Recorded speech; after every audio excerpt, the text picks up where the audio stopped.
اس سے پہلے کہ میں آپ کو گھر کا ماحول اور پیرنٹس کی انوالومنٹ اور اوور آل جو انوائرمنٹ ہے اس پہ بات کروں، میں ایک چیز اور ایڈ کرتا چلوں. جو پہلے ہم عدم برداشت کی بات کر رہے تھے یا جو ہم مذہبی آزادی کی بات کر رہے تھے کہ پاکستان میں آج کل کلچر ہے، اس کی بات کر رہے تھے. ایک چیز یاد رکھیں، یہ جو ہم فکروں اس میں ڈفرینٹ فرقوں میں ڈیوائیڈ ہو گئے ہیں، جو ہم نئے نئے اسلام کی چیزیں نکال کے سامنے لا رہے ہیں اور ہم سر جو ہے تن سے جدا کرنے کی باتیں کر رہے ہیں، یہ سارا کچھ جو عدم برداشت ہے معاشرے میں، یہ بائی ڈیفالٹ نہیں، یہ بائی ڈیزائن ہے. یہ بہت ساری قوتیں ایسی ہیں جو چاہتی ہیں کہ پاکستان میں قیاس رہے. پاکستان میں قیاس رہے گا، لڑائی جھگڑے مار دھاڑ جلاؤ گھراؤ آگ لگاؤ، اگر یہ جاری رہے گا تو وہ بڑا خوش ہوتے ہیں، بڑا سکون ان کو ملتا ہے. بیکاز اس قوم میں بڑی ریزیلینس ہے. وہ جو اتنی زیادہ ریزیلینس ہے اس قوم میں، تو ویسٹ ہم سے گھبراتا ہے. وہ ڈرتے ہیں کہ اگر یہاں پہ سکون آ گیا تو یہ لوگ ہم سے بہت آگے نکل جائیں. 70s میں ایک پرائم منسٹر صاحب تھے، پرائم منسٹر بھٹو پاکستان میں. تو جب انڈیا نے 1974 میں اپنا دھماکہ کیا اٹامک کا، تو انہوں نے کہا کہ ہم بھی ایٹم بم بنائیں گے. بڑا فیمس انہوں نے ایک سینٹینس بولا کہ we will eat grass even but we will make bomb. تو eating grass and making bomb, اس وقت ویسٹ نے بڑا اس کو لائٹ لیا and it was a joke کہ لک ایٹ دیز پیپل، یہ کیسی باتیں کرتے ہیں، کھانے کے لیے ان کے پاس پیسے نہیں، کھانے کے لیے روٹی نہیں ہے، ان کے پاس وقت ان کا گزرتا نہیں، باتیں ایٹم بم کی کرتے ہیں. یہ کہ بچوں کا کھیل تو نہیں ہے، کیسے بنائیں گے؟ ٹرسٹ می، اس کو ریزیلینس ہے کہ انہوں نے وہ بم بنا کے دکھا دی. کیسے چیزیں یہاں پہ ہیں، کیسے اسپیئر پارٹس آئے، کن لوگوں نے دن رات کام کیا، اور پھر آپ نے دیکھا ہے کہ 1998 میں ہم نے وہ بم بنا کے دنیا کو دکھا دیا. تو لوگ گھبراتا ہے، ویسٹ ہم سے گھبراتا ہے، اس کو پتہ ہے بڑی ریزیلینس ہے اس قوم میں. دیٹ از دی ریزن وہ کہتے ہیں کہ یہاں پہ قیاس رہے. وہ بہت ساری فنڈنگ کرتے ہیں، بہت سارے گروپس کو پالتے ہیں، وہ چاہتے ہیں کہ یہاں پہ ہر وقت مار دھاڑ لڑائی جھگڑا رہے. 5th جنریشن وارفیئر کا آپ نے سنا ہوگا. یہ 5th جنریشن وارفیئر کے تھرو یہ سارے گیم چلاتے ہیں. دیکھیں کرونیکل ایک گروپ ہے جو بھی پچھلے دنوں پکڑا گیا ہے، برسلز کی ایک تنظیم نے، جس نے ایکسپوز کیا ایون انڈیا کو. 785 انہوں نے اپنے چینلز ڈفرنٹ بنائے ہوئے تھے جس پہ پروپیگنڈا کرتے تھے اگینسٹ پاکستان. پاکستان میں جب بھی کوئی جلاؤ گھراؤ یا تحریک اس طرح کی چل رہی ہوتی ہے تو وہ ڈفرنٹ چینل سے اس کے اوپر آگے اپنی ٹویٹس کر رہے ہوتے ہیں، اور ہمیں لگ رہا ہوتا ہے کہ ہمارے جو لیڈرز ہمارے گروپ کے لوگ ہیں یہ کر رہے ہیں. نہیں ہوتا، یہ باہر کے ایجنٹس ہیں جو ہمیں خراب کر رہے ہیں. اب آ جاتے ہیں گھر کے اوپر. گھر کی تربیت نا، دیٹ میٹرس. وہ اس قدر میٹر کھایا جاتا ہے. ماں آپ کو لکھنا سکھاتی ہے، آپ کو پڑھنا سکھاتی ہے، آپ کو ایک اسٹرینتھ دیتی ہے. اگر گھر کا ماحول ہے، گھر میں بیڈ روم میں لائبریری بنی ہوئی ہے، تو آپ اور آپ کے بچے کتابوں کی طرف گامزن ہو جائیں گے. اگر آپ نے کیسٹ پلیئر رکھے ہوئے ہیں اور آپ ویڈیوز دیکھتے ہیں اور انڈین فلم میں بیٹھ کے دیکھ رہے ہیں تو وہی کلچر پروموٹ ہوگا. تو it is the parents who decide کہ ہم نے اپنے بچوں کو کہاں لے کے جانا ہے. اس کے لیے ایک آئیڈیل انوائرمنٹ انہوں نے گھر میں اندر پیدا کرنی ہے. بچے جس انوائرمنٹ ہے، جس ماحول میں پرورش پاتے ہیں، اسی کو وہ لے کے آگے چلتے ہیں. اگر وہ اچھی کنڈوسیو انوائرمنٹ ان کو ملتی ہے، اسی کو لے کے آگے چلتے ہیں. اس کے لیے ضروری ہے کہ گھر کا جو ماحول ہو وہ نہ صرف اسلامی بلکہ لٹریری ہونا چاہیے. گھر میں کتابیں ہونی چاہیے، ادب کی کتابیں ہونی چاہیے، نالج کی کتابیں ہونی چاہیے.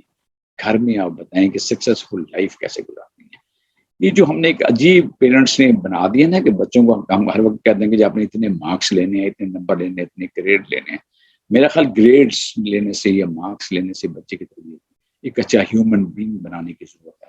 ہمیں بچوں کو یہ سکھانا چاہیے کہ آپ کے ہاتھ پاؤں سے، آپ کی زبان سے باقی لوگ جو ہیں وہ محفوظ کیسے رہ سکتے ہیں. اگر وہ محفوظ ہیں تو آپ کامیاب زندگی گزارتے ہیں. اچھے گریڈ سے کامیاب زندگی نہیں گزارتے. بٹ یہ ساری چیزیں ہم گھر میں سیکھتے ہیں، آپ کے پیرنٹس آپ کو سکھاتے ہیں، ایک کنڈیوسیو انوائرمنٹ دیتے ہیں. میں نے آج بھی ایسے لوگ دیکھے ہیں جن کے گھر میں ٹی وی نہیں ہے، وہ کہتے ہیں ہم بچوں کی تربیت کر رہے ہیں. اگر آپ خود نماز پڑھتے ہیں تو بچے بھی نماز پڑھیں گے. اگر آپ تیار ہو کے کپڑے پہن کے جمعہ پڑھنے کے لیے مسجد جاتے ہیں تو آپ کے بچے بھی آپ کے ساتھ جاتے ہیں.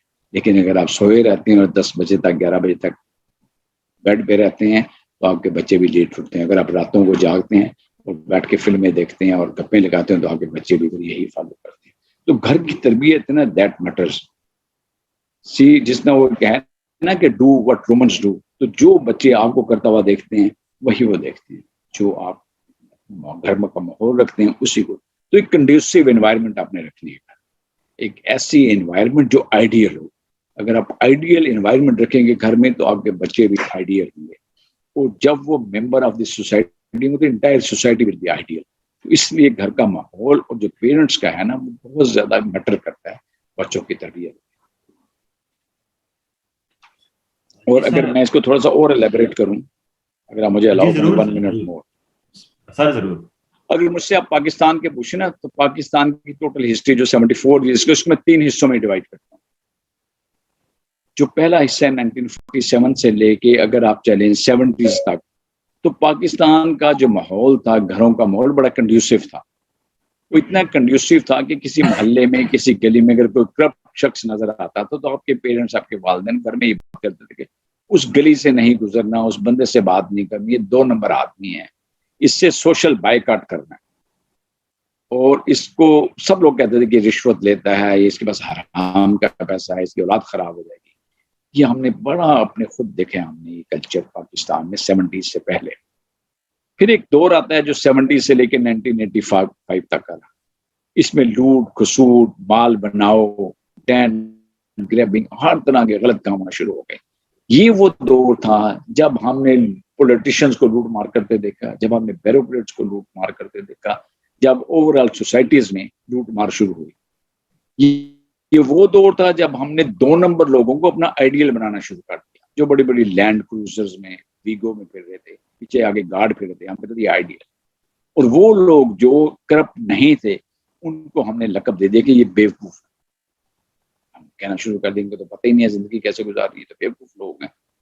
پھر اگر آپ 1985 کے بعد کا دور دیکھیں جو کہ 2016-17 تک رہا، 1917 تک، اس دور میں ہم نے ایک نئی ٹرم پاکستان میں سنی، ایک نئی ٹرم پوائنٹ ہم نے کہنا شروع کر دیا کہ وہ کھاندہ سی تے لاندہ بھی سی. اب یہ دیکھیں مورلی ہاؤ کین یو سے پبلکلی ایک بندہ جو پیسے کھا رہا ہے وہ ہمیں ایکسیپٹیبل ہے. تو یہ بڑی فیمس ٹرم ہوئی اور ہم نے یہ کہنا شروع کیا. بٹ آئی ایم گلیڈ 2016-17 کے بعد دیر از تھوڑی سی اویئرنیس آئی لوگوں میں. جو پی ٹی آئی آئی ہے بیسیکلی ینگسٹرز کے ووٹوں سے آئی، آپ جیسے لوگوں کے ووٹوں کی وجہ سے آئی ہے. آپ لوگوں نے پھر انقلاب کی بات کرنا شروع کی. آپ نے کہا کہ ہم ان لوگوں کو ایکسیپٹ نہیں کریں گے جو اس طرح کے کام کر رہے ہیں، جو کھاؤ لگاؤ والی باتیں کر رہے ہیں، جو 2 نمبریاں کر رہے ہیں، جو لوٹ کھسوٹ کی بات کر رہے ہیں. ان سے جب آپ نے سوشل بائیکاٹ کرنا شروع کیا تو تب ایک اچھی حکومت لینا شروع ہو گئی اور ہم اچھے اس کی طرف دور کی طرف روانہ ہو گئے. تو یس میٹر کرتا ہے کہ گھر کا ماحول کیسا ہے، دیٹ میٹرس. اس ماحول کی وجہ سے ہی سوسائٹی میں اس کے اثرات